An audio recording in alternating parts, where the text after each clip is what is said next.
আমি আসিয়াছি 8টার পরে, আমাকে আনতে আনতে 11 বাজে দিয়েছেন, দোষ কি আমার?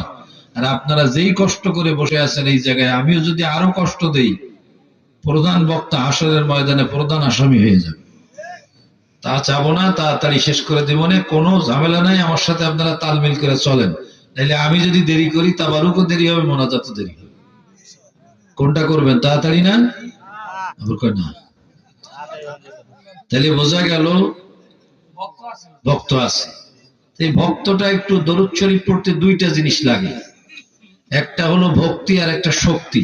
মনে থাকবে, মহব্বত নিয়ে পড়বেন যাতে আমার নবী খুশি হয়। কারণ কি?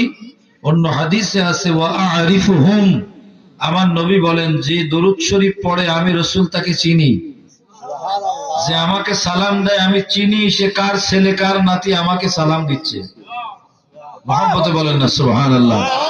সেই ভালোবাসা নিয়ে আল্লাহুম্মা সাল্লি আলা মাওলানা মুহাম্মদ ওয়া আলা আলি সাইয়্যিদিনা।